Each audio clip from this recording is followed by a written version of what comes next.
Mag-iisang dekada na mula nang isulong ang muling pagbuhay sa Manila Bay, pero hanggang sa kasalukuyan ay hindi pa masasabing malinis at ligtas ang tubig ng dagat.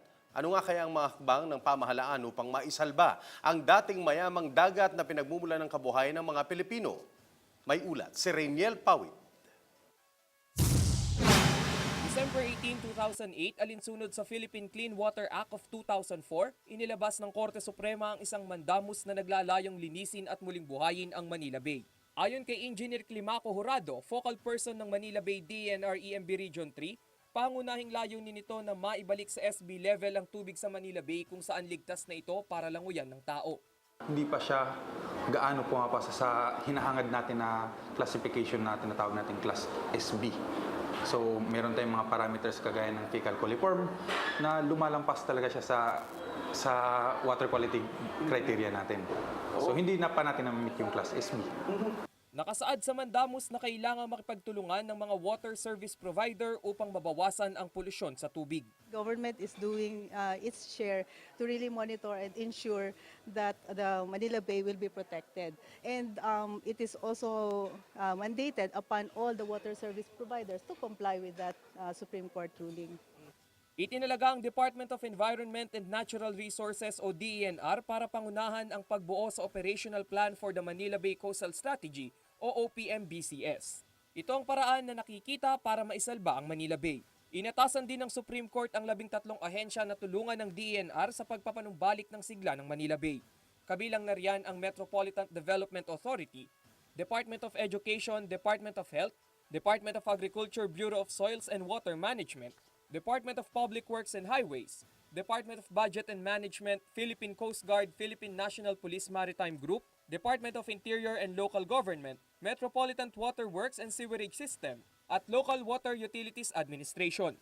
Sa pamamagitan ng inilatag na National Sewerage and Septage Management Program ng DPWH na inaprubahan ng NEDA noong May 30, 2010, inaasahang mapapabilis ang paglilinis ng tubig sa Manila Bay.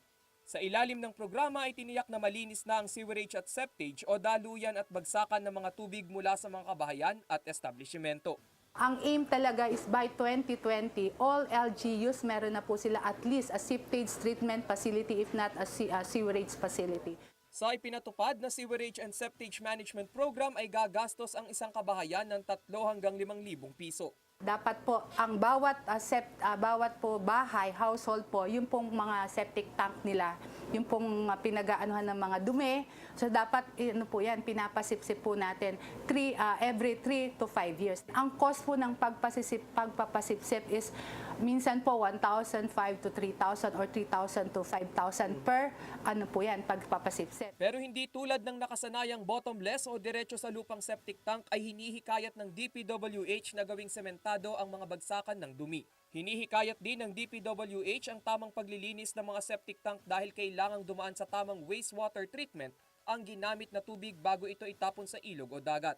Pero saan nga ba dadalhin ang mga nasipsip na dumi mula sa Poso Negro ng mga kabahayan? Ang Baliwag, Bulacan, San Jose del Monte, Bulacan at Lalawigan ng Bataan pa lamang ang 3 lugar sa Central Luzon na may water treatment facility. Sa water treatment facility, dapat dalhin ang mga nasipsip na dumi mula sa mga septic tank o Poso Negro. Sa taong 2020, pinupuntirya ng DPWH na lahat ng lokal na pamahalaan, kasama na ang 17 highly urbanized cities o HUC sa gitnang Luzon, ay nakapagpatayo na ng water treatment facility.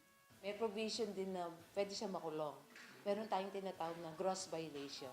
Ako si Rainiel Pawid para sa Metro Central Luzon News.